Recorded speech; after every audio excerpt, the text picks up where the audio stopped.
Let's get started. Welcome, everyone. Thank you for coming. My name is Adam Thomas, and I'm the Assistant Director of the James Madison Program in American Ideals and Institutions here at Princeton. And it's my great pleasure to welcome you to our event today, which is part of our initiative on freedom of thought, inquiry, and expression. The Madison Program is dedicated to exploring enduring questions of American constitutional law and Western political thought. If you aren't familiar with us or want to find out more about what we do, please visit our website at jmp.princeton.edu and follow us on Twitter. On our website, you can sign up for our newsletter, subscribe to our podcast called Madison's Notes, and find out more about our upcoming events. I'm delighted to welcome our guest lecturers, Stephen Collis and Keith Whittington, here this afternoon. Stephen T. Collis is clinical professor at the University of Texas School of Law, where he is the founding faculty director of the Bech-Loughlin First Amendment Center and its Law and Religion Clinic. Prior to his appointment, he was a research fellow in the Constitutional Law Center at Stanford Law School, and before that, an equity partner at Holland & Hart LLP, where he represented religious institutions involved in First Amendment litigation. He received his JD from the University of Michigan. Apart from his legal scholarship at the intersection of law and religion, which has been cited by justices of the United States Supreme Court, Professor Collis is the author of two books for the general public. Deep Conviction, published in 2019, tells the story of four Americans who risked reputation and livelihood to stand up for their First Amendment rights. And recently published, and for our consideration tonight, Habits of a Peacemaker, which offers advice about engaging constructive and healthy dialogue. Keith E. Whittington is, of course, no stranger to us in the Madison Program. Formerly the William Nelson Cromwell Professor of Politics at Princeton, he is now the David Boies Professor of Law at Yale Law School. Professor Whittington is a distinguished scholar of American constitutional theory and history, judicial politics and the presidency, and free speech and the law. A member of the American Academy of Arts and Sciences, and in 2021 served on the Presidential Commission on the Supreme Court of the United States. He is the author of numerous books, including, for our purposes this afternoon, Speak Freely, Why Universities Must Defend Free Speech, and most recently, You Can't Teach That, The Battle Over University Classrooms. He was an undergraduate at the University of Texas at Austin and completed his PhD in political science at Yale University. We at Princeton and the JMP, of course, owe a lot to Keith for his teaching, scholarship, and his leadership on matters of free speech and academic freedom, including his service as founding chair of the Academic Committee of the Academic Freedom Alliance. I encourage you all to go to our website and look up the video of the conference that we presented here on May 16th in Keith's honor, called Constitutional Integrity, Interpretation, Construction, and Freedom in the Thought of Keith Whittington. Today's discussion is entitled The Forgotten Responsibilities of First Amendment Freedoms. Professor Collis will present sort of précis of his book to begin. Professor Whittington will offer some remarks in response, and then we'll push to a Q&A session moderated by me. Please join me in welcoming Professor Collis and Professor Whittington. Well, thank you so much. Thank you to the Madison Program and Robbie and Christy and all your great work, Adam, Keith. I'm grateful to be able to say that as a Longhorn that I played some role in bringing Keith back to Princeton, even if briefly. So I actually wore my Longhorn pin just for him. And if you want to get a sense of religious freedom, football truly is religion in the state of Texas. I was traveling recently to give a lecture, and I was wearing my suit because the second I landed, I was going to have to go give the lecture, and I had my suit. I had this pin on my lapel. I went through security, and it messed the pin up. It turned it down kind of sideways. In Texas, if you say horns down, it's like the worst insult you can possibly imagine to a Texas fan. So I was sitting in the airport after I got through security, and my horns pin had gotten turned kind of sideways. And a woman about, 50 feet away started screaming at me in the airport about how my pins were horns down and I better fix it. So, does that count as civil discourse? Yes, so a great example and segue into productive discourse. we titled this event The Forgotten Responsibilities of First Amendment Freedoms because, of course, it's wonderful to have our First Amendment freedoms, which, of course, are religion, speech, and the press, the right to peacefully assemble and petition the government. But the question is, how do we use those responsibly? And for the purposes of my book, how do we use them productively? That is something I wanted to explore. I'm grateful to be speaking at a place that is named after Madison because I have a quote for you from him in just a minute. But, our whole system of government, whether we like it or not, in the United States, forces us to talk with one another. At least that's kind of how it's structured, right? You have a massive amount of power placed in one person or, say, a small group of people, but we don't do that in the United States. We take massive amounts of power and then we divide it up among thousands of actors. And you can just kind of think of how this was structured, either intentionally by the founders or as it has morphed organically over time through the Civil War and Supreme Court opinions and whatnot. But you think of, our system of federalism requires state and federal government actors to talk to one another. Congress is designed so that members of the House have to speak with one another and try to form coalitions. They're required to speak to senators, and senators, of course, have to speak to members of the House. States all have to talk to one another and find ways to form coalitions. The three branches of government with power divided among them have to collaborate with one another. And then, of course, within the states, we have divided government, right? Forcing all of those different branches to talk with one another. The private sector and large, powerful actors are forced to communicate with all three branches of government, often at all levels of government. Even the Bill of Rights forces majorities who have power to have to engage in some dialogue with minorities whose rights they might be affecting. So across the whole system, there's this expectation that we are going to engage in dialogue with one another. And one of my worries as a First Amendment scholar who runs the Center on the First Amendment is, as I look out at our society, it seems like we're losing much of that ability. But I don't think that is necessarily the necessary outcome to our system. So in Federalist 55, Madison was responding to those who were worried that the House of Representatives, as it was conceived in the Constitution, would be prone to abuse power. Now, of course, Madison believed that people had evil tendencies and that we needed to set up a system that would contain those and allow those tendencies to not destroy the system. But that's not where his beliefs end. Just this morning, we were talking about how the founders kind of had this understanding of the fallen nature of people, and that you needed to set up a system that would account for that. But Madison goes on to say this. He says, as there is a degree of depravity in mankind which requires a certain degree of circumspection and distrust, so there are other qualities in human nature which justify a certain portion of esteem and confidence. Republican government presupposes the existence of these qualities in a higher degree than any other form. Were the pictures which have been drawn by some among us a faithful likeness of the human character, the inference would be that there is not sufficient virtue among men for self-government, and that nothing less than the chains of despotism can restrain them from destroying and devouring one another. I do think human beings have the capacity to self-govern and engage in productive dialogue, but it seems like a skill that far too many of us are losing in our modern society for a variety of reasons I go into in the book. But one of the things I noticed in my profession, Keith and I were just talking about our unrelenting lecture schedules. So flying all over really the globe, speaking and talking about First Amendment freedoms. So those freedoms are controversial in and of themselves. And then of course, all sorts of highly controversial topics spin off of them, right? Campus protests, religious freedom generally, LGBT plus rights, abortion rights, how to interpret the Constitution.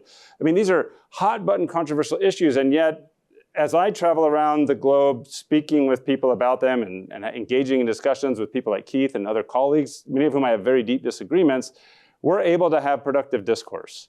It doesn't devolve into name calling and arguments. Somehow, even if we don't persuade one another necessarily, we make progress, either in understanding the other person's position better, understanding a particular problem with more nuance and more depth, or even inching towards some kind of solution to a problem that we're trying to solve. And what that triggered in my mind was, what is it that we're doing?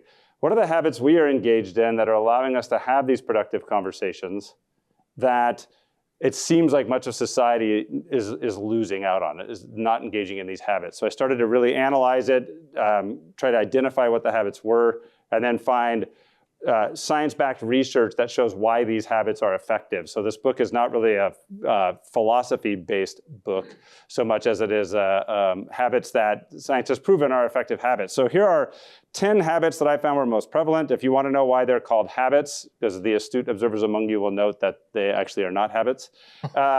They're actually, I would say, character traits of people. And there's a series of daily habits that help us develop these character traits. But if you want to know why it's called habits, it's because this is a non-academic book published by a trade publisher and for lay audiences to help them develop these skills. And they care more about selling books than they do pinpoint accuracy. And that habit was more likely, that title was more likely to sell. So here are the 10 traits I identified. I'll go into a couple of them and then I'll turn it over to Keith. So one is intellectual humility and being able to reframe conversations in light of that intellectual humility. I'll flesh that out in a little bit in just a second. The other one is the very next step after intellectual humility, which is peacemakers tend to engage in real learning. That is to say, not the learning fed to us by our modern kind of social media society, but engaging in real in-depth learning. They tend to assume the best about people in their lives. So this is not naive. It's not to suggest that there aren't bad actors in the world. Of course, we know there are plenty of bad actors, but I'm talking about engaging in productive discourse with the people in our lives with whom we want to engage in productive discourse. And generally, I find peacemakers assume that the people with whom they're talking have good underlying motives going all the way down to their moral psychology, and they try to figure out what that is, rather than just assuming that the people they're dealing with have really bad, nefarious motives. They tend not to feed people's worst fears. So, we all tend to strut around the world thinking that there are people who agree with us, and then there are fools and there are monsters, right? Peacemakers tend to do a pretty good job of not confirming to other people that they are, in fact, fools or monsters. And I can give a concrete example of that in just a little bit. They tend to hunt for the best arguments against their positions on any given issue. They look for those things, and they try to find them and think about them and ponder them. They are open to change. Doesn't mean they necessarily have to change their mind or will, but they're open to it, want to learn more. And all the learning and listening in the world does no good if you're not willing to actually move your mind on something. With some evidence from the founding, I talk about how peacemakers are actually quite effective at spending time with other people, doing anything other than talking about difficult topics. So what I mean by that is, and I give an example from the founding of the United States, is there's some great scholarship by a scholar at Catholic University Law School named Derek Webb, who looked into the founding, and he asked the simple question, which was, how on earth did these people who had such different interests at the time of the founding get together and make any progress at all? And part of what he talks about is they really had no choice but to spend time with one another, not talking about the Constitution. They were forced to stay in many of the same little inns. In some instances, they were actually sharing beds. There weren't that many places to eat. They were actually dining together and spending their recreational time outside of the convention with one another, forming bonds that then allowed more productive discourse when they were actually trying to figure out how to solve the very difficult problems of the Constitution. Peacemakers know how to use humor in an effective way. And I talk about how there's different types of humor. We can actually identify them. So we like to say that there's some people who have a good sense of humor or not. It turns out that's not true. Everybody has a sense of humor. The question is, what types of humor do different people react to? And a good peacemaker is someone who will figure that out and then use it to be able to build bridges with others.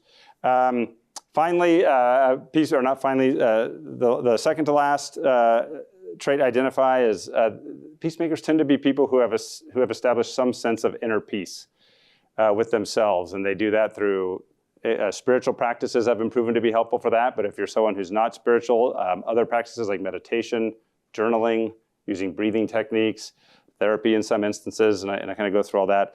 And finally, peacemakers are able to embrace what I call the discomfort of non-closure. That is to say, they are okay with a conversation ending where the progress they have made is just a little bit. Understanding someone else a little bit more, understanding a problem just a little bit more, inching towards a solution that inch is often a marathon in this business. But if they're not comfortable with that and all they want is the other person to say, you're right, everything I've ever believed in my life is wrong, I agree with you, they tend to really kind of struggle. So those are the 10 that I identified. I don't claim that those are the only traits out there, but I think that they are 10 that are most prevalent that I could find. And I encourage people, if they have others, to add them to those 10. Now that said, let me just talk a little bit about some of these principles. I'll only flesh out a couple of them and then hand it over to Keith. Starting with intellectual humility.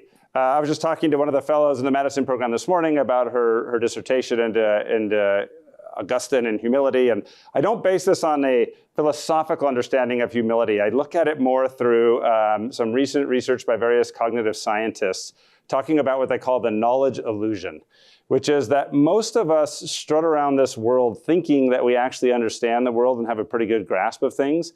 The reality is most of us know almost nothing about most of the things we argue about. And let me just flesh out kind of how you can think about this. So one activity I encourage people to do is if you just take a look around you, and just take a look around what's in front of me and Keith right now on this table. And if we start to ask ourselves, how precisely was this bottle manufactured? What exactly are the molecules doing both in the H2O in the bottle, but also the bottle itself?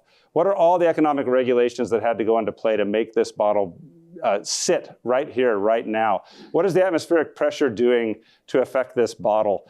Same with this paper or this table. How is it manufactured? How does it all work? The reality is, I probably know a little above 0% of the total knowledge there is for me to know about just what is sitting in front of me right now on that particular topic, right? Now, some of you are like physics majors who could answer all those questions, right? So pick something outside of physics. The point is, if you really are honest about the world you live in and look around it, what you'll realize is that humanity has amassed a massive and impressive amount of knowledge as a whole. But any one individual actually struts around enjoying the knowledge illusion, that they actually understand and know the world, but the reality is they really don't. And so reminding ourselves of that on most topics, outside of the ones that we are studying every day on a daily basis, we probably don't know nearly as much as we like to think we do. And instead, we engage in what's called the Dunning-Kruger effect, where when you get a little knowledge, you tend to think that you know everything about a subject, and then you want to argue about it endlessly. Right? So intellectual humility and then reframing conversations to acknowledge that right out of the gate. When somebody comes and challenges you on something, rather than fighting back with the 1% of knowledge about the topic you have, maybe reframing the conversation to say, I don't really understand. I don't know that as much as I would like to. Can we look up a few things before we talk? Or even recognizing that in our intellectual humility, recognizing how little we likely know about the other person with whom we're speaking. And this gets to the idea of assuming the best about people. We often don't know other people's motivations. We make a whole host of assumptions and then run with those, rather than recognizing how little we know and then trying to understand them better. In the chapter about not feeding people's worst fears, I talk about the importance of learning to control our emotions on various topics, and I emphasize how we all have certain topics that trigger an emotional response in us. It could be something related to our children. It could be something related to some past trauma. It can be related to a particular issue in society that we're really passionate about, that we've worked on our whole lives, whatever that might be. If we allow that emotional response to completely take over our ability to have rational conversations, it really makes it difficult to make any type of progress on any given, on that particular topic. And so I emphasize the importance of recognizing what those topics are for ourselves, what they are for other people, and then learning how to deal with that for ourselves. I flesh out a different way of thinking about human dignity. So in the law and religion space, some of Keith's new colleagues have pushed an argument about this idea that when people receive any kind of message that they find offensive or stigmatizing, that is a harm to their human dignity. It's a dignitary harm, all right? And that's gaining a lot of traction in the law and religion field, or at least it has. I push back on that a little bit to talk about how we actually need to embrace the aspect of our human dignity that says we can deal rationally with our world. And we're actually doing harm to our dignity and to human dignity generally by trying to shield ourselves from talking about any topics that might cause an emotional reaction to us. Instead, what we want to do is expose ourselves to those topics a little here and a little there until we can deal with them in a way that is rational. And finally, I'll just end on this note, and obviously I'm just skipping over the surface of this, but in the section about hunting for the best arguments against their position, I find this to be one of the most difficult things for people to do in the modern era we live in, because everything about our media environment almost shields us from the best arguments against our positions. And one of the most disappointing moments I had in the last year was I was at an academic conference. A professor from another law school, to emphasize that, they were not from the University of Texas, took a position on something, and I raised my hand and I said, look, there's always a cost to basic economics, there's always a cost to every position we want to have on something. So what is the most sophisticated argument against your position? And I was shocked at her response. Her response back was, well, there is none. Now, look, I wasn't saying that the best argument against her position was necessarily persuasive. I wasn't saying it should change her mind, but I wanted to know what it was. I wanted her to flesh it out and articulate it to the group so we could have a discussion. And I was shocked when she said, well, there is none. Is it surprising then that many of her arguments many of her positions she takes often devolve into argument because she's not responding to the most sophisticated arguments against her position? She's responding to other arguments that are kind of floating around in the air that really aren't going to move the needle for anyone. So those are some of the traits. That is the point of the book. It is, again, it's not a purely academic book. The idea, though, is to help people learn how to use these skills in every area of their life. My hope is they can use them when talking about hard, difficult topics like politics and constitutional law, but in family situations and dealing with children and students dealing with professors in the workplace. One of my most gratifying experiences was I was at a large book signing a couple weeks ago, and I had a woman come up to me in tears, and she said, I can't tell you how much this helped me in a situation I've been having with my adult son. That to me was incredibly gratifying, that she could use these skills and apply it in all sorts of situations, not just talking about politics. So with that, Keith, I'll turn it over to you. Thanks. So that was excellent. One of the challenges, I think, of talking about a new book in these kinds of contexts is providing people with enough to get them into the conversation and not just sort of blow past laying out some of the key issues. So I think that very usefully did put down some of the kinds of themes that run through the book in very interesting ways. And as you suggest, the book is designed to deal with how people develop an openness to conversation across a wide range of circumstances in their life more generally, which is quite useful and interesting. But I'm going to pull you back a little bit to some sort of more specific themes and contexts, although maybe you want to then reconnect it to thinking about it broader, but partially thinking about the title for this particular event of the responsibility of the First Amendment, which sort of points us toward a particular kind of civil discourse, civics discourse, and particular kinds of purposes for conversations. And then I think a closely related area that is close to my interest at the moment, but also I think touches on the kinds of ideas that you're putting in play more generally, which is thinking about educational academic context and how we talk across differences and what kinds of discourses we ought to engage in those particular institutional environments in particular. So I think there are a couple of both challenges, both actually in the academic environment, also I think in the larger civic environment that we operate in now, that we are simultaneously in a very polarized environment in which people have very intense and deep disagreements with one another, which makes having conversation across those disagreements extraordinarily difficult in general. And we are awash with information, both in the sense of sort of that we can passively receive all kinds of information, but also a lot more people are able to participate in a public sphere and talk to one another than was previously true as a consequence of the rise of social media, as a consequence of the rise of various features of the internet culture more generally, whether we're thinking about YouTube or other kinds of things that allow people from all kinds of walks of life to engage in a kind of common conversation but also a very mediated, but a very not a a deep conversation in which we have intimate relationships of the type that you mentioned in the context of family life or immediate community life, or that the founders were even thinking about in the context of Philadelphia, where they are both working and living in close proximity with people, often people they had previous professional relationships to before they even get to Philadelphia. But instead, we're encountering random strangers all the time who are involved in some kind of brief conversation with us. So let me, to start, ask a question about sort of how we navigate that kind of world in which we are frequently finding ourselves having to have conversations with strangers, say in the social media context, about things that we likely disagree quite a bit about, because we're also operating in a very polarized world. And we don't know a lot about them. They don't know a lot about us. And yet we're trying to find some common ground to live in a democracy together more generally.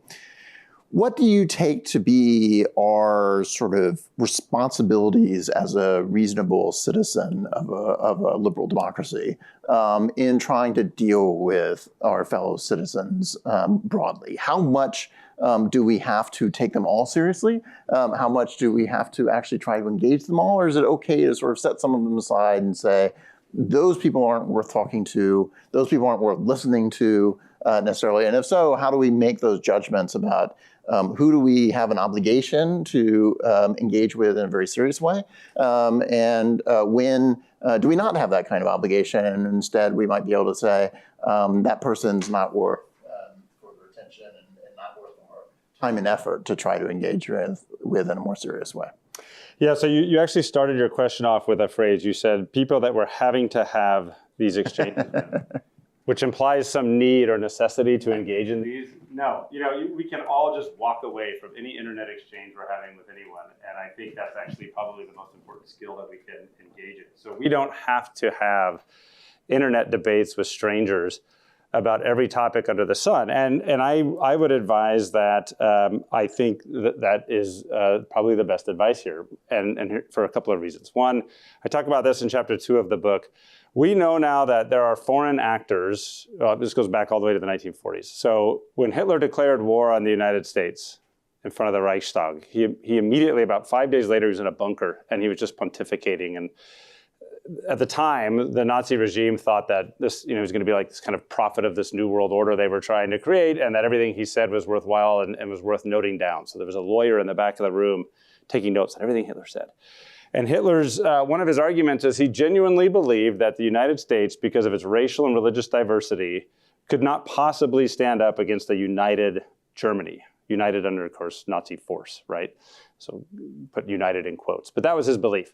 Well, Hitler couldn't act on that. He was just hoping for it. Later on, we know Soviet Russia actually tried to act on that. And now we have foreign actors today who, with the assistance of artificial intelligence, are, I think, succeeding wildly in turning the diversity of the United States against itself, causing us to be fighting with one another across racial lines, religious lines, political lines. Here's the problem, though. When you start engaging with somebody on the internet, you don't know if you're dealing with another human being with whom you can have rational discourse, or just an AI-powered bot being not even controlled, but created by a foreign actor, or even domestic actors, whose whole goal is just to generate traffic and keep you addicted to whatever platform you happen to be on. So my one thing I would say is, if you don't know the person with whom you're discoursing, stop the discourse. Go find someone else to have a productive conversation with, because the chances are you're either engaging it's highly likely these days you're fighting a bot, or you don't even know, you could just be fighting some person who's like the sole possession they have is a smartphone and a lot of opinions, right? Like, you really got to be careful about how you spend your time. Now, this question of people not worth listening to, I do talk in the book in one of the later chapters that occasionally you'll meet someone who you've touched upon a topic with whom they cannot have rational discourse. You can see it in their reaction. You can see the emotional response. It's there, it's fast. In those situations, I think you either need to recognize that you can't have productive discourse with that person about that particular topic, so you shift, Or you want to, and I think this is probably more productive, rather than trying to persuade them to your view of the world, asking questions to understand and hopefully help them understand how they reach the point that they're so emotional about this particular topic. So I was engaged in a conversation with someone the other day, and we were talking about a wide variety of topics. It was wonderful. And then it pivoted to race. And this person got so, I could just tell immediately there was an anger there. I wanted to, and I disagreed with him vehemently on his positions. I wanted to understand then better, how did he reach this place where when race comes up, it just immediately causes this massive emotional response where this perfectly rational person, when we were talking about, tax policy, suddenly can't even really think coherently. And so for me, it was all about trying to figure out what about his childhood and where he was growing up led to this? What things has he read? Does he understand what I understand? That to me was far more productive than sitting there and trying to persuade him that he was wrong on a topic that it was just clear to me we weren't going to make any progress on. So I also talk about some people, as you all know probably in this room, have a philosophy that, or adopt a certain philosophy that some people simply are not allowed to engage in discourse on certain topics. And that's one of the few places in the book that I actually take a philosophy and I reject that.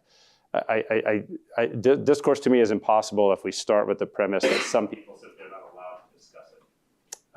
And so I think knowing if you've met someone who has that philosophy is also helpful to know whether or not you want to continue to try to push them and engage them if they're not going to even allow others to speak because they've adopted this particular philosophy. So just to clarify that last point that you made, your point here is that people who've adopted a view that you're not allowed to speak on that topic because of what exactly? So what kinds of people are you thinking of? What's the philosophy and you have in mind? Sure. I mean, a lot of this comes out of the various critical theories, and I have no problem with various critical theories and looking back at society through a critical lens and exploring all sorts of questions. But there's one strand of that kind of academic line of thinking that says, if you're not an oppressed person in this particular context, you are not allowed to have a voice.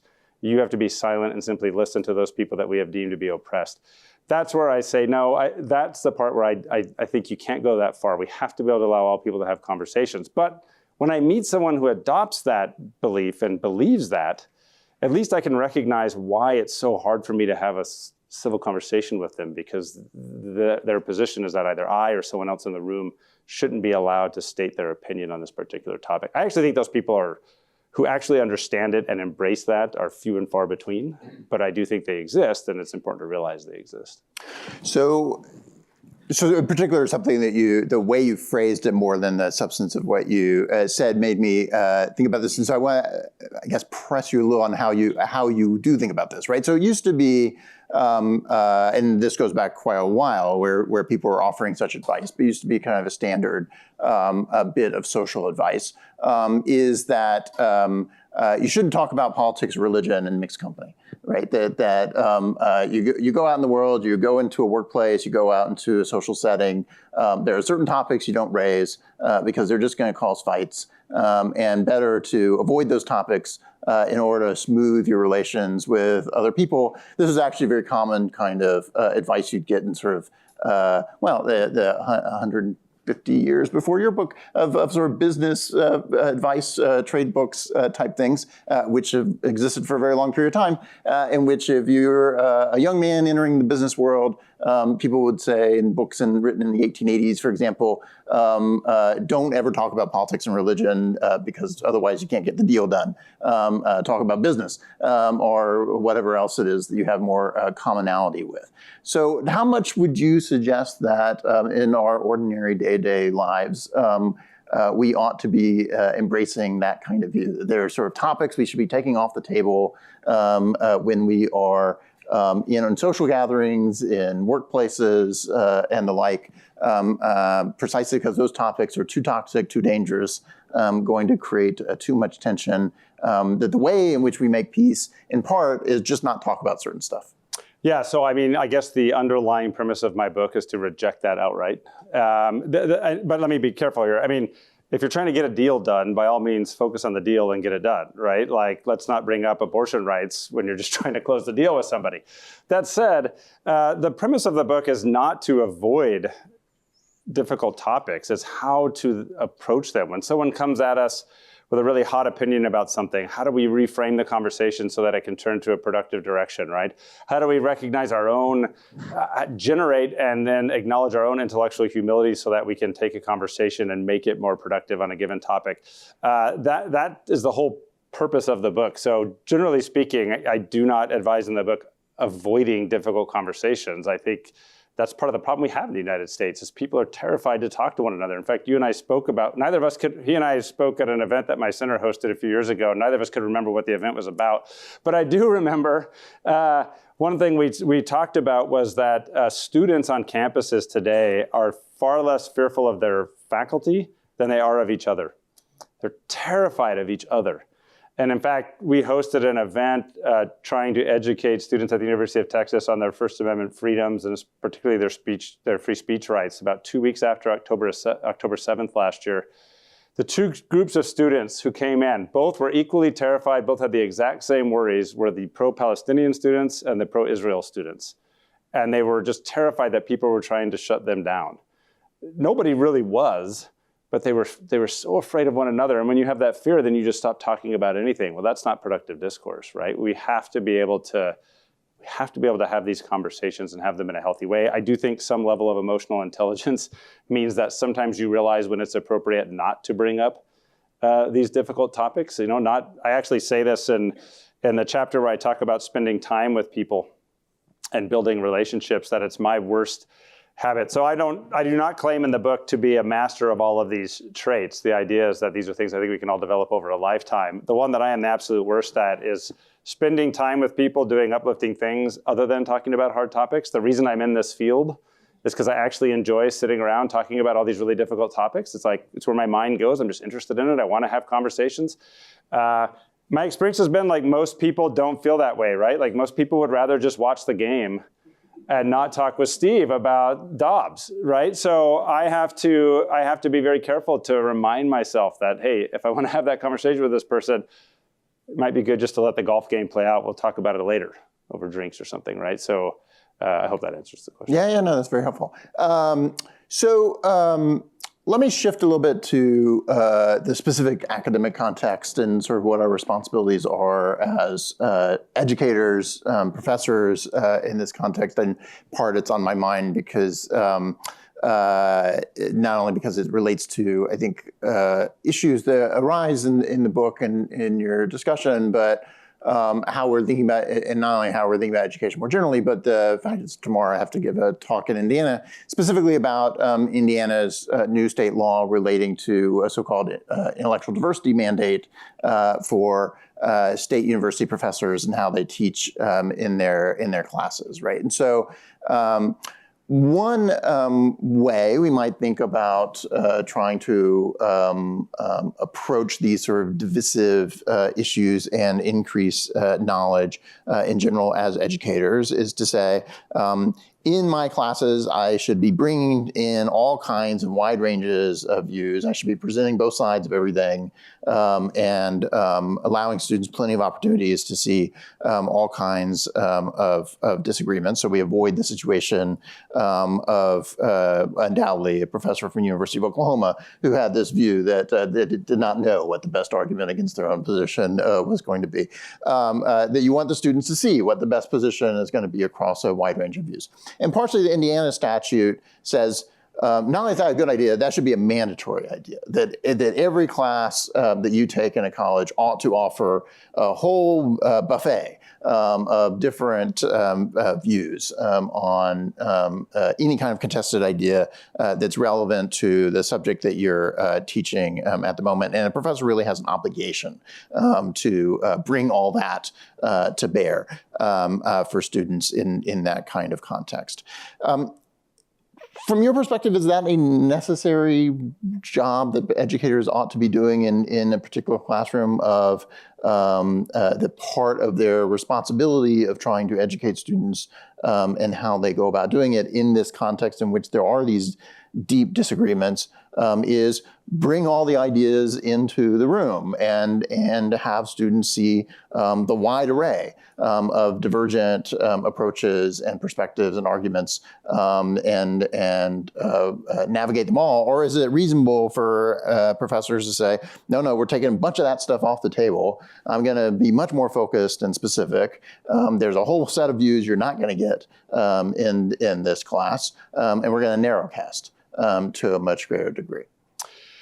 So, I mean, you're the expert on academic freedom far better than I am. But that said, so set aside the academic freedom issue. Just well, thinking about sort of the as we. Your advice to up-and-coming faculty, would you say you should understand your role to be one in which this is going to be the better way in which you ought to approach your job. This is how you can help students navigate society and become better educated citizens as a consequence if you take this approach as opposed to a different approach. So how much is sort of intellectual diversity inside of an individual classroom from your perspective sort of part of what a peacemaker in a classroom ought to be doing, or is that not necessarily an essential feature of serving the kind of function that you think we ought to be serving? Well, you use two words and were synonyms of each other, and so I want to come back to the academic freedom question. You asked the question, is it necessary, and then you just used the word essential. Yeah. I'm wary of those words in part because of the academic freedom question. So should this be mandated to professors by law, by state legislatures? I'm very wary of that. I think there's First Amendment implications. I think there's general principles of academic freedom. I would be beyond frustrated and probably almost angry if anyone ever told me how to teach my class, right? I mean, I have total freedom in that regard. So that's critical to me. Now there's the question of, is it wise? Is it prudent? Is this the right way to teach? I mean, my view is, yeah. Now, you admit some of the language you use is, do they need to show every single argument on the table? I don't know about that. There's some fringe arguments that perhaps aren't worth showing. But I think if I'm discussing an issue with my students, one of the best things I can do, and a crucial skill of a peacemaker, is learning how to frame the conversations so we can actually have a healthy discussion, right? Framing discussions well up front is critical. So part of framing discussions, in my view, is saying, hey, here's what this scholar argues, here's what that scholar argued, here's what historically, various philosophers argued, and they had disagreements on this question. I don't think you can realistically get everything on the table, but I think the best arguments should be there within reasonable time constraints so that students can then start thinking through these things and see the nuance. One thing I'll do is I'll always try to frame it very quickly, showing some of the best views on either side of something, and then I'll get into dialogue with my students, and they'll start raising their points, and then I will counter them with some of the other best arguments that are out there. So they always know he's got something else up his sleeve, right? Doesn't matter what they come up with, I've got some other argument against them, and it doesn't matter what their ideology is, they're always expecting it. But again, that helps remind them of what they should have as their own intellectual humility, right? It helps remind them that there are other arguments out there. I have had students come up to me who have had professors who have not showed them various other views about how to view the world, and have come to me in extreme frustration when they've come into my class and I've lectured and explained to them. Like, say, in the School of Law, you guys, some of you have, originalism versus living constitutionalism, which are both kind of outdated terms in my view. But, if I get a student who comes in and I start explaining to them these different forms of thinking about constitutional interpretation, and one of them comes up to me as a 3L in law school, so third year of law school. I even had one in tears once who said, no one ever explained this to me. Like, I didn't understand what the real debate was. I think that's a travesty, really. I think they should be understanding what all these debates are, and professors, I think, have some level of duty to, a good professor anyway, a really effective professor is going to not be afraid to show them arguments against the professor's view. I personally think it's a flaw for me if they know what my view is on these things. I'd rather them thinking about the ideas and not thinking about what Professor Collis believes about the ideas. Right. I don't know what your take. What is your take?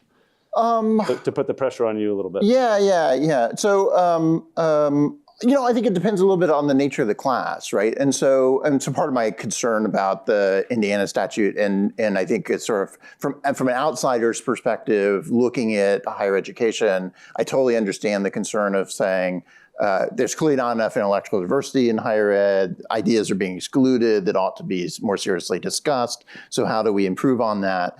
And one problem with these kind of legislative interventions is you wind up with a very heavy-handed sort of approach. And so one kind of concern that arises in the context of Indiana is you potentially would want your class to look very different if what you're talking about is an advanced seminar as opposed to an introduction to the field kind of class, right? And so this kind of statute sort of effectively, and one of the kind of examples I like about this, because it got a lot of,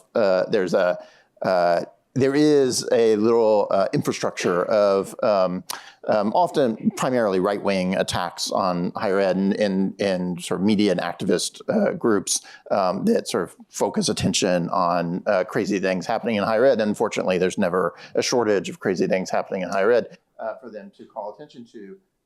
And generate controversies around. And at one point, one of them wound up focusing attention on this very distinguished and now deceased sociology professor who was a very big figure out of the sort of new left and Marxist sociologist from the 1960s who had this like 90-page seminar on Marxist sociology, a 90-page syllabus for a Marxist sociology class that he was teaching. And so as a consequence of it being called my attention, I wound up looking it up. I knew him and I was familiar with his work, but I wound up looking up the syllabus. And it was a beautiful syllabus, right? A wonderful seminar, but you learn nothing except Marxism in this seminar, which was pitched as outrageous, right? How could students possibly be having to suffer through this graduate seminar composed of nothing but Marxism?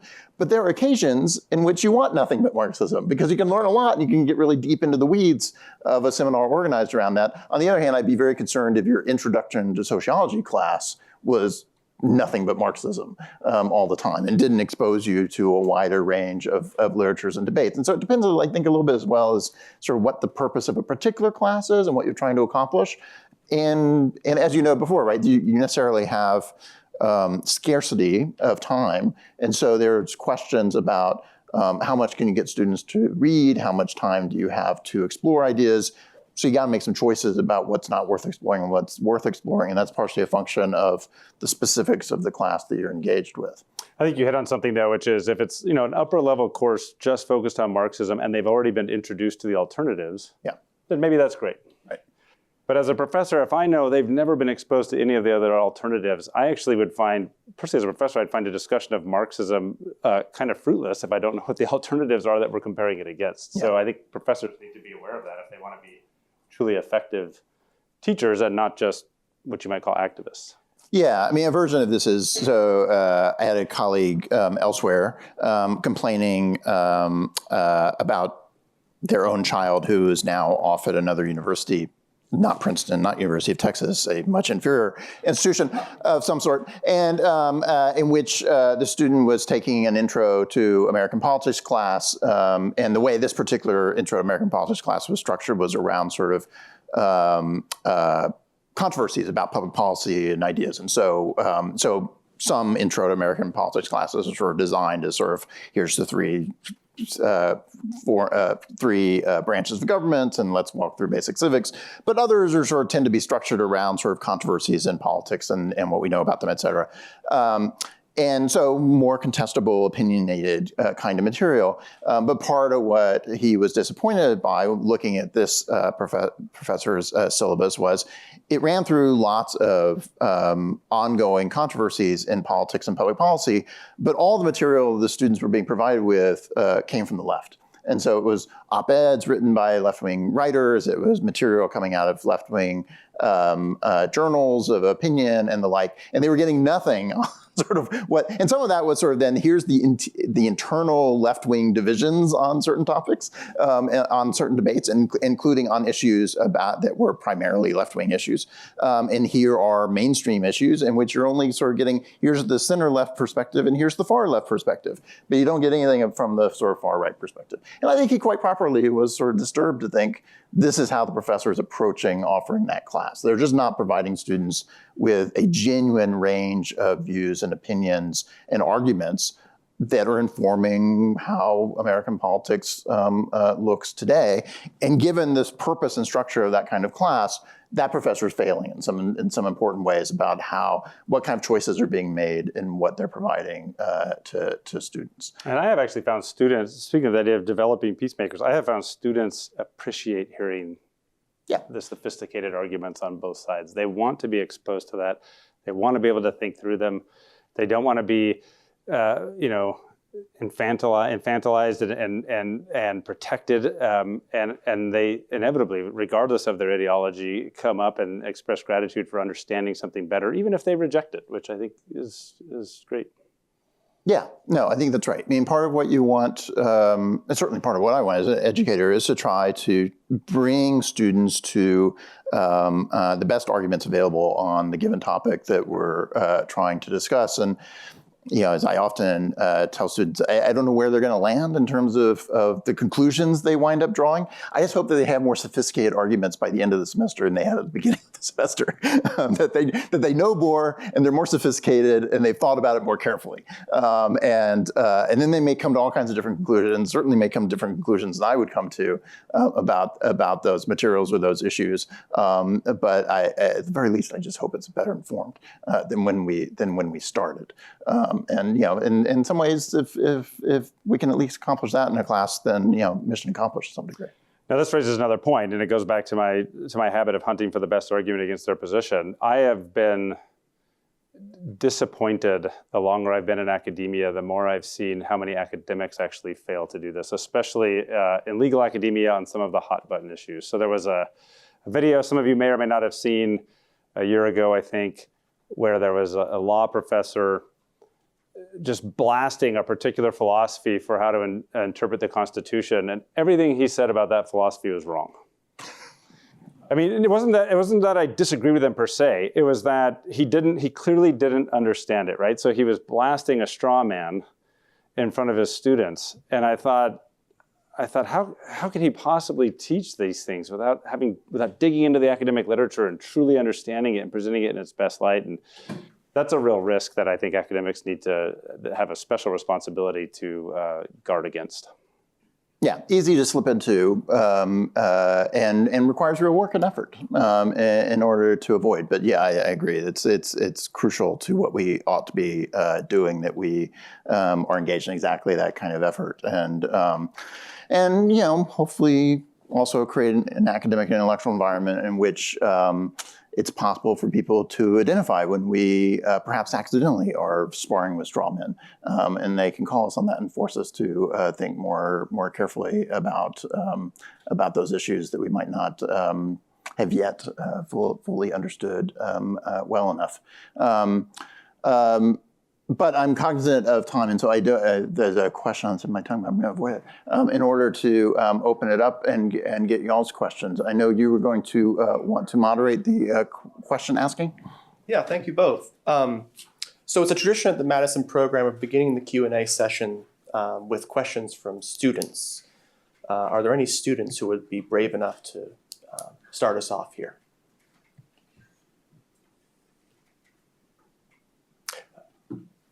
Yes, please. We have. Well, that'll count. We have a microphone coming for you. Better than just saying I'm a lifelong student. Thank you for this. It was really generative and interesting. I guess I had two quick questions.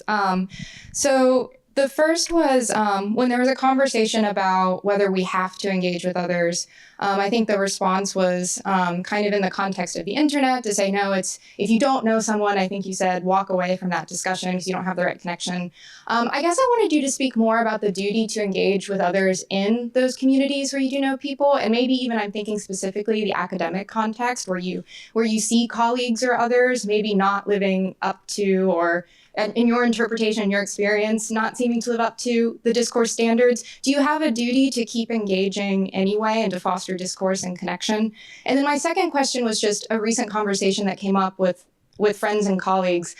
There was an assertion that within a university, some fields of discourse, some fields of study just have kind of a built-in political perspective, and that's okay because you have lots of different fields of discourse with different political perspectives, and that's sort of how the university works. I guess from this perspective on sort of what does a peacekeeper as a faculty member look like, and what does peacekeeping as a practice look like in the university? I'm curious what your thoughts are on that kind of claim about fields. Sure, I appreciate that. And by the way, my publisher will kill me. So again, there's the difference between academic publishers and not. This is for sale right now on Amazon. Please go out and buy it.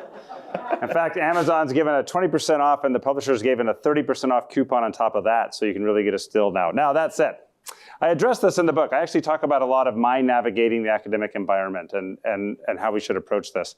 You know, yeah, my view is we can, especially with our colleagues with whom we want to have relationships. Now, it's actually amazing at how long and you can swim in these waters without having a relationship with anybody. But that said, I think you want to have good relationships with your colleagues. You want to be able to talk with them. And so I think we do have a duty to engage in conversation or engage in the project of being a peacemaker. You know, there's a joke in academia that the politics are so nasty because the stakes are so low. And oftentimes those stakes are people's egos and reputations, right? They care a lot about what other people think about them. Part of what I talk about in this book, and many of the habits I talk about, have less to do with what do we do in a particular conversation, although I hit on plenty of those, and more, what do we do throughout our daily lives so that when we get to difficult conversations, they can be productive. And I talk about navigating the academic environment, knowing that to many academics, their reputation, acknowledgement for their work is everything. I go out of my way to use my center to spotlight people, to lift them up, to try to make sure they're feeling recognized, including people with whom I disagree vehemently on things. I really try to do that. And it's been effective. What has ended up happening is when it comes time for us to have a really hard conversation about an appointment or something else, they know that I'm someone they can trust and that we can have a healthy conversation. And let's just throw out the most controversial topic in the world right now with Israel and Hamas. So at the University of Texas, we have two scholars, not in the law school, in a separate department. One is a very much pro-Palestinian Islamic law scholar. The other one is a former soldier in an IDF, an Israeli Jew. Everything about our society would tell us these two people should not be able to have healthy conversations, right? Well, the Jewish person, a woman, was in a very position of extreme power over the Islamic law scholar for a number of years as he was trying to come up through the ranks and get tenure, right? They disagree vehemently about what's happening in Israel right now. But through that entire process, she always had his back. She was a champion of him. He does great scholarly work. She didn't allow their political differences to get in the way of her analysis of his work. She supported him. She championed him up through tenure. He got tenure. They actually, I've sat in a room and watched them. They have very healthy, robust conversations about what's happening in the Middle East, and they inch towards trying to find solutions. Why? Because she behaved the way she did in their daily interactions such that he trusts her as a human being, and now they can have what I consider productive discourse. And to be clear, I define in the book a peacemaker as someone who can have productive discourse. Okay, so I hope that gives one example to you of this. But I think, yeah, how we behave in academia really matters. The idea that there are some fields that might be political in nature, I mean, to me, that doesn't prevent any of what we're talking about here. Sure, that's fine. You can have fields that laws like that. Every position you take has some type of political outcome or policy outcome in a law school, right? But that doesn't prevent us from having then discourse about the implications of all of those things, or thinking through evidence, or thinking through our logical reasoning, and being able to have discussions about the various ideas we're putting on the table. Others? Yes, ma'am. Wait for the mic there. I too am an educator. I'm sort of amazed at the statement you made that most people who disagree know very little about the subject. However, I do believe that that's very possible with the banning of age-appropriate books for children and colleges and universities. So consequently, my question is, how can you disagree and be knowledgeable about an issue if you don't know about it? If you weren't allowed to talk about racial injustice because you couldn't read about slavery when you were in high school and in college? So to be clear, you phrased my comment as most people who disagree know little about the subject. I want to be clear what I'm talking about. I think most of us, most of the time, know very little about every subject, just to be clear. Even in the one area that I get paid full time, and I have for well over a decade, to do nothing but sit around and study the First Amendment and talk about it and teach about it. That's all I do, all day long. When I look at all the books that have been written, and I look at all the articles that have been written, and I think about all the comparative law analyses we could do of other countries, and I think of all the empirical questions that could be done, and I think of all the historical questions that could be done related to just the First Amendment, I would guess that I know maybe 5% of what I would like to know about the First Amendment. Now, don't get me wrong, that 5% makes me an expert as compared to everyone else, right?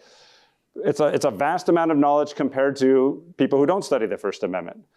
But there's a whole world of stuff that even if I had 24 hours a day, I couldn't possibly read it all.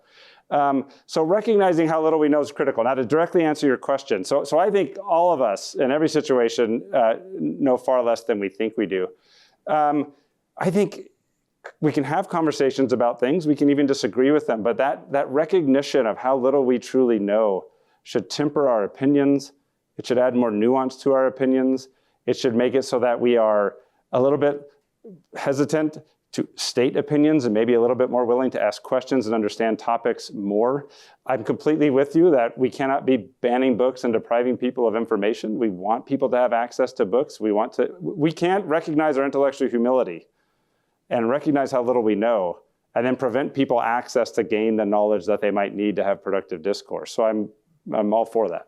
People are accused of saying things about racial injustice without knowing anything about slavery, the humiliation of a race, the destruction of a race. Sure.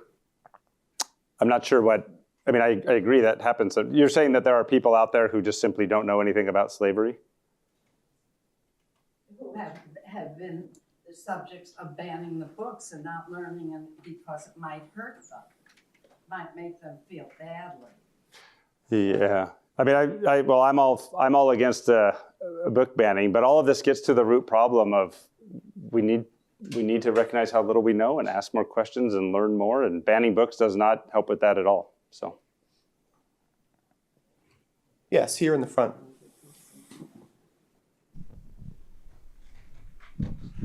It's a fascinating discussion. Thank you so much. The concept of intellectual humility is especially important in this age where everything seems to be going the other direction, right? More shouting and more certainty and demonization. Most would probably agree that the media we consume has a significant impact on our worldviews. And in that context, I'm curious what you think about a couple of terms that have been in the public sphere and in the news recently. They are both sidesism and sane washing. And the idea of both sidesism is if, say, for example, you have a political race with two candidates who are fundamentally asymmetrical in terms of, say, constitutional norms or democratic norms, but in their coverage, say in the press or interviews or debates, there is an effort made by, say, the media to kind of to avoid the perception of bias, this both sidesism, to kind of come down equally hard on both or ask equally questions that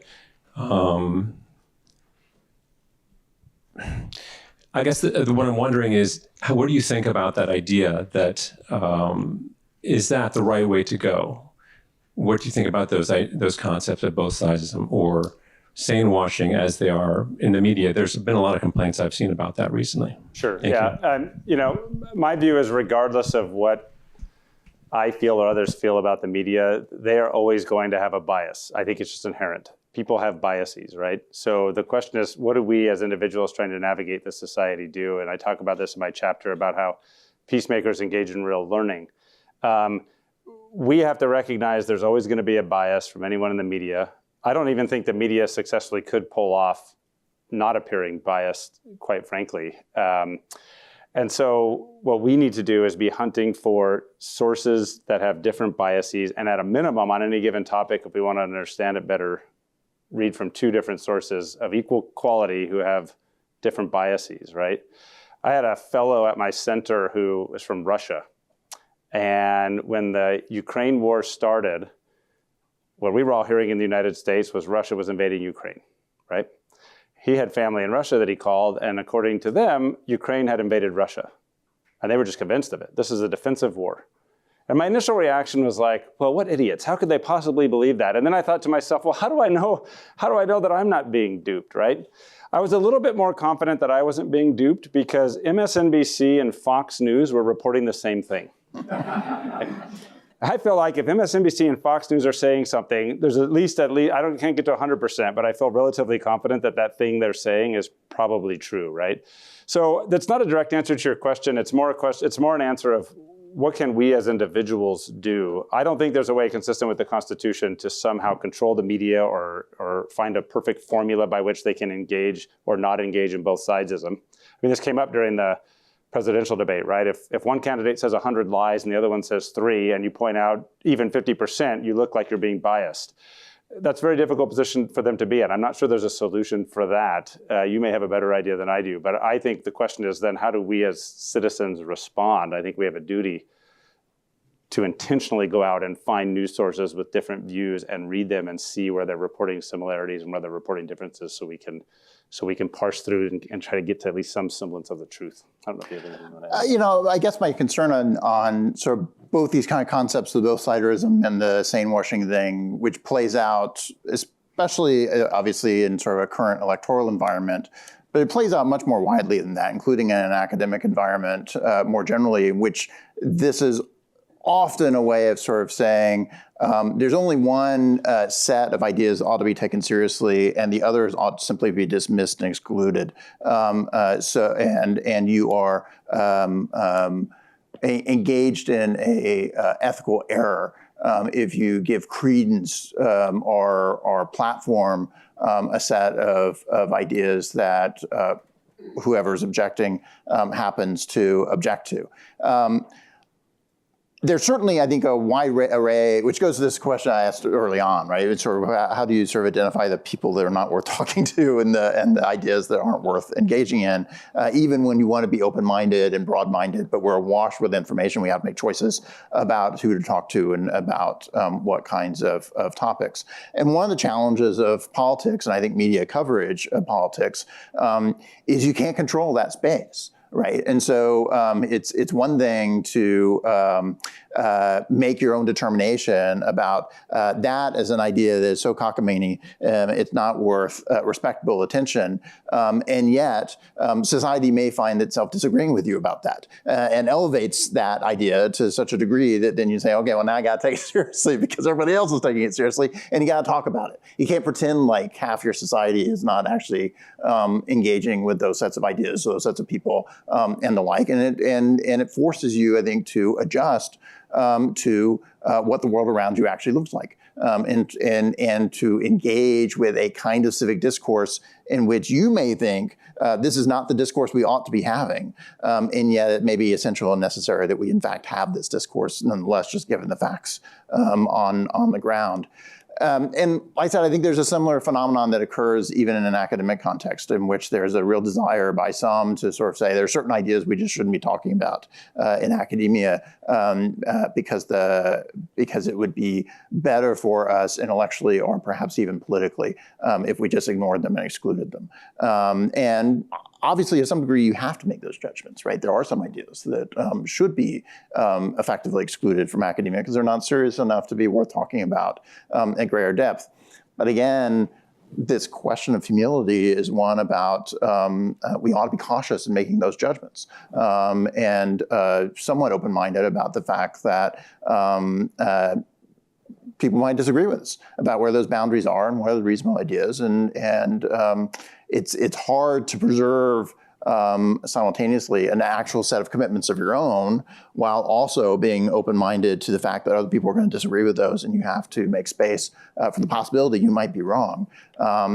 But I think that's part of what this project is about. That's about developing a certain kind of habits and personality and set of character traits. But it's also sort of requires, I think, some self-conscious recognition that we can lose sight of our own blind spots if we're not careful, and we can become overly hardened as to what's reasonable and what's worth engaging with and what's not. So I think we do have to distinguish between your question about media and what we do in the academy. It is interesting, though, in almost every field, what is now orthodox was at one point heterodox. Yeah. And so we have to be generous, in my opinion, to heterodox ideas, because that may be the new frontier that's opening up a whole new field. I mean, it's fitting that we're at Princeton. I have a book on my desk of a project I'm working on, and it's 100 authors against Einstein. And it's all these physicists who are talking about how ridiculous all of his ideas were and you know, how foolish he is, and it can possibly be that he's right. And then, of course, it turns out he was right on a number of things. Right? Orthodox, right? And then, of course, he developed his own rigid orthodoxy when it came time to study, like, quantum fields. So, I mean, or, you know, quantum mechanics. So, yeah. I think we had a question in the back.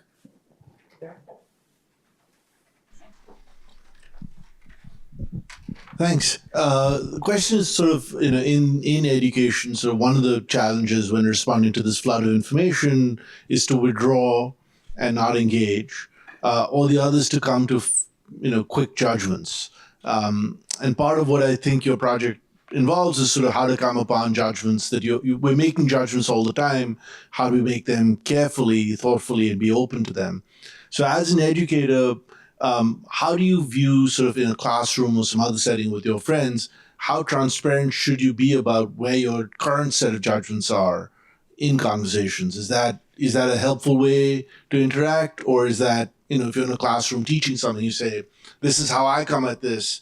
Is it worth putting the cards on the table, or is it worth sort of setting the table and not stating where you come out on an issue?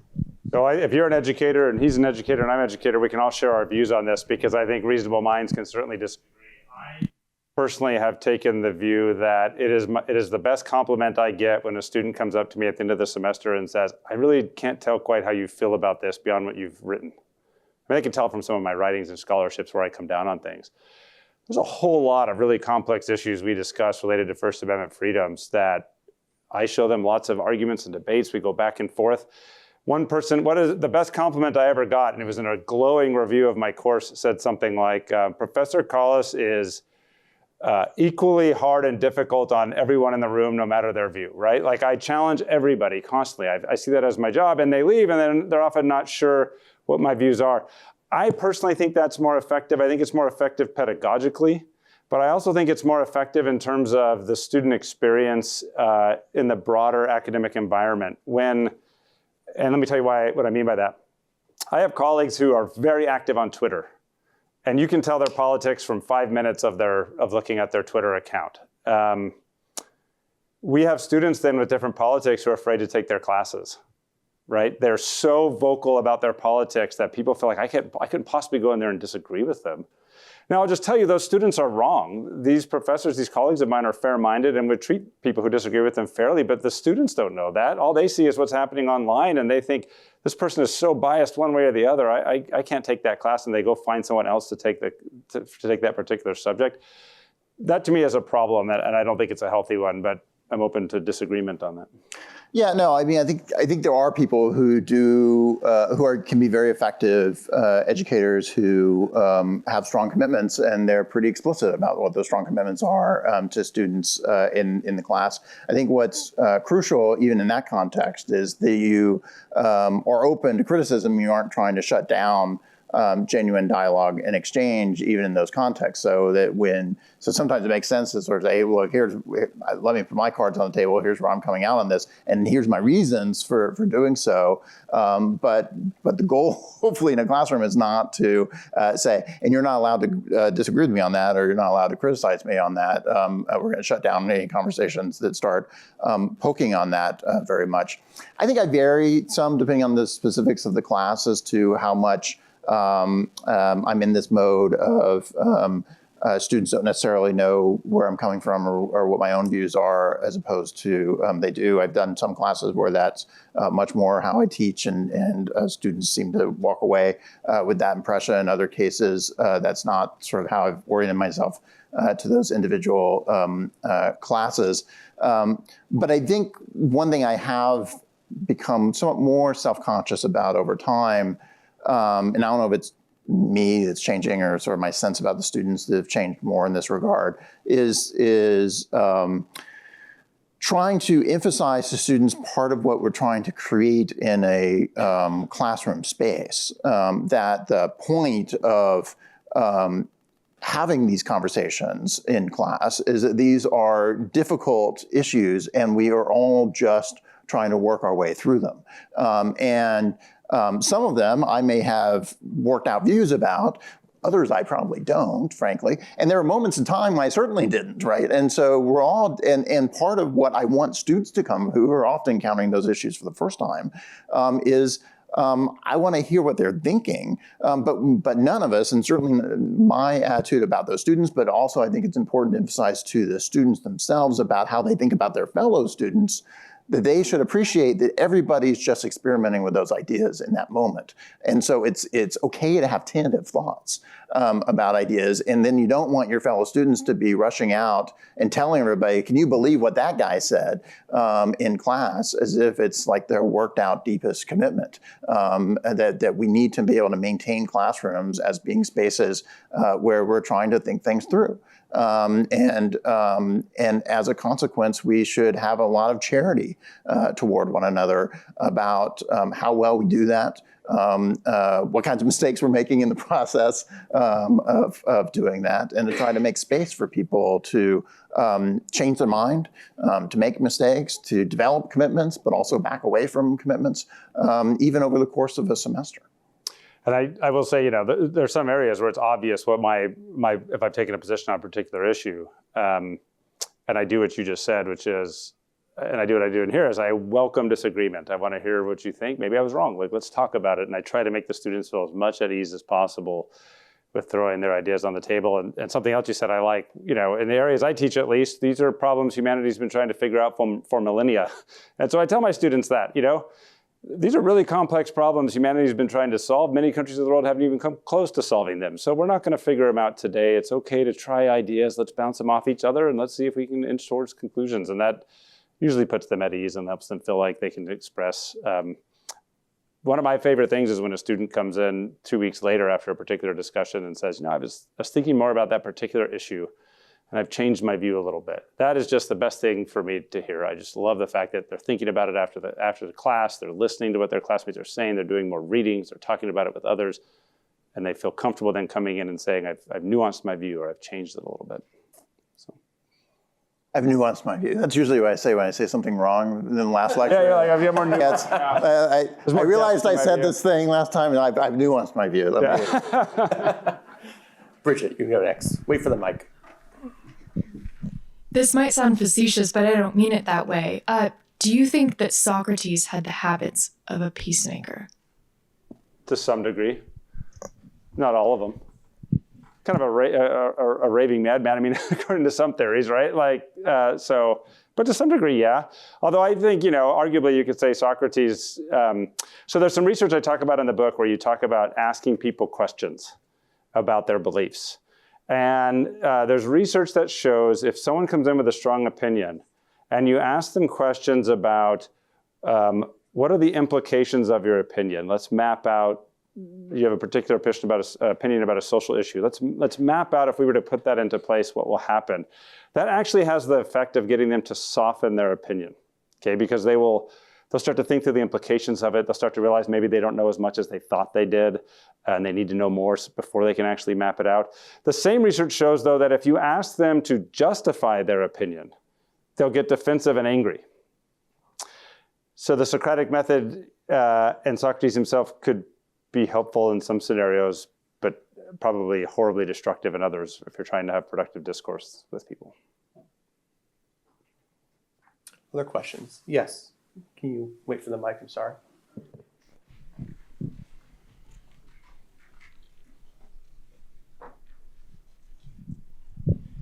So I wanted to ask a question about sort of being a peacemaker and fostering productive discussions from more of an undergraduate student perspective. So as you sort of talked with your two colleagues at the University of Texas, being open to having discussions is really helpful in sort of getting people who may be afraid either to listen or to speak to have conversations with you. But my question was, what steps can we take to sort of extend that culture of discussion, not just with ourselves, but with other people, and sort of, I guess, I don't want to say create more peacemakers, but something along the lines of that. Well, I was just at another university where I was their inaugural speaker for what they called the Peacemaking Project. And it was literally just about how to have productive discourse with people with whom you disagree. And the turnout was off the charts. People of your age seemed to be hungry for this, something that perhaps missing as they were growing up in a social media age, right? So you could do that.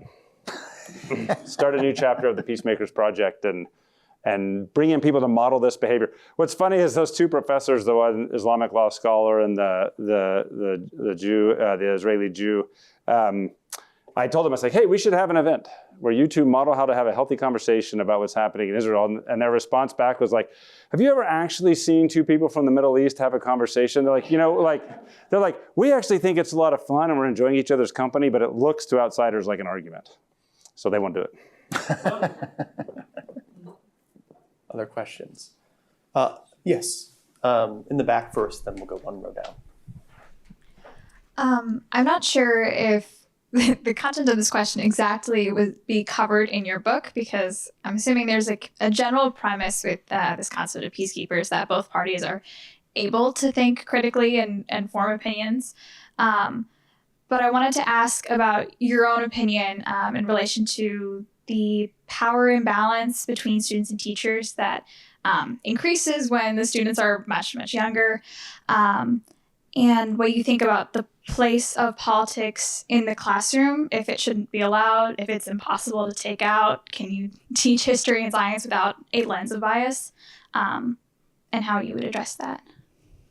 Well, I think power imbalances are real, and I think there is a huge burden on faculty to recognize that, to be aware of it, and to do everything they can in their power to address it, help students feel comfortable and be able to learn in a vibrant way. I mean, on some level, yeah, you can't ever escape politics and the implications of things you're talking. Of course, let me back up. All of this depends on the subject you're talking about, right? If it's Calc 101, I mean, sure, there's political ramifications there. I think anybody could make that argument, but it's not going to be in your face every day. Whereas with what I teach, let's say I'm teaching a seminar on religious liberty law, every conversation we have is going to have political ramifications. And we're talking about the law and where it should go and what it should be. But for me, the idea is that as much as possible, my personal views should not be tainting the conversation. I want these students to feel as comfortable as possible, challenging me, exploring new ideas, bringing in new readings if they find them, and the power imbalance plays into all of that. There is a huge burden on me to make them feel comfortable. And I'll be honest with you, I'm big and scary. Like, I'm sitting down, you guys probably don't know, but I'm 6'6", I have a deep voice, I look like Frankenstein's monster, right? Like students are terrified of me. And so I really work hard to help them feel at ease in my presence so that we can have really robust conversations. At the beginning of the semester especially, I do a lot of steps to make that possible because I'm worried about the power imbalance. I don't know if that answers your question, but I do think the person who's in a position of power needs to be aware of it and take steps to address it. Yes. Thank you. I just wanted to ask, since you brought up a point earlier about the prevalence of AI chatbots and trolls and foreign actors on social media platforms, that to me, when you say it like that, sounds like a national security threat. So do you think there's a role for government to police trolls and foreign actors and AI bots on social media platforms? And if so, what would that role be? I actually see this as one of the most pressing First Amendment questions of our time. We have a lot of research now showing the effects of foreign actors trying to manipulate the United States and our citizenry using these platforms. There's a lot of research now showing the just devastating effects that these platforms are having on young people, suicidality, anxiety, depression, right? There's a lot of research, and I dive into this quite a bit in the book, showing about how intentional tech companies are now about getting us chemically addicted. And I don't use that term lightly, I mean it literally. They have PhDs in psychology who know how our brains work and know how to keep us addicted to our devices, right? So, but unlike, say, a health threat that might come from tobacco, like tobacco is not protected by the First Amendment. Speech and much that happens on social media is. And so solving this problem is incredibly difficult. We've got some proposed laws out there already. Some states have tried things that have been mostly unsuccessful. I am hosting an event later this fall with, we're partnering the First Amendment Center, I'm sorry, not later this fall, in the spring. We're partnering with my First Amendment Center and the Strauss Center for National Security. And we're gonna bring in all of these national security experts. We're gonna bring in all of the cognitive psychologists who have proven all the really devastating effects to young people. So we're talking about like Jean Twenge and John Haidt and folks like that. And then we're going to get all of the best First Amendment scholars in the country. And the goal there is actually, it's not so much to present work the way you might at a traditional conference, it's to actually brainstorm, are there solutions we can come up with to solve these problems that would be consistent with the First Amendment? I personally have yet to see one that I think is consistent with the First Amendment. I don't know if you have, but I think some form of regulation may be required. How to do it consistent with the First Amendment is very difficult to figure out. That's my view. I don't know if you have. Yeah, no, that seems about right. I mean, I think it is a very difficult challenge, and I think one that I think you're right is critically important now. Part of what's distinctive about the current information environment makes it quite different than some earlier situations. Right? It's not unusual. It's not like it's a new thing to have foreign efforts to influence American public opinion about things.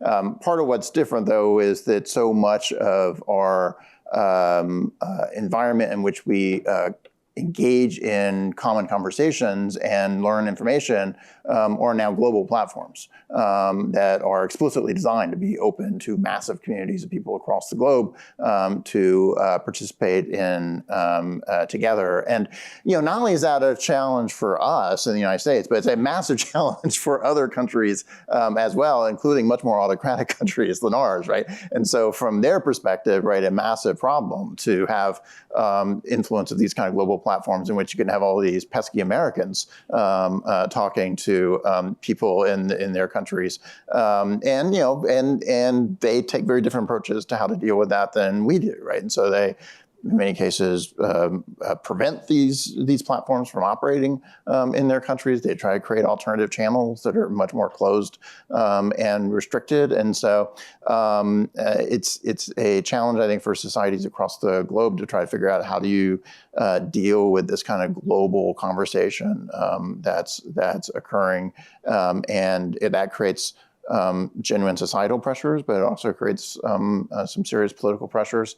I think it's hard from perspective of sort of just thinking about it from sort of liberal political principles, but from legally speaking, from a First Amendment perspective, yeah, I think there's some real hard challenges here, and it's not obvious to me that there's a good regulatory path to trying to restrict some of these things. Yeah, and I'll just say, I mean, this is the one big worry I have about a project like mine is it's not a systemic.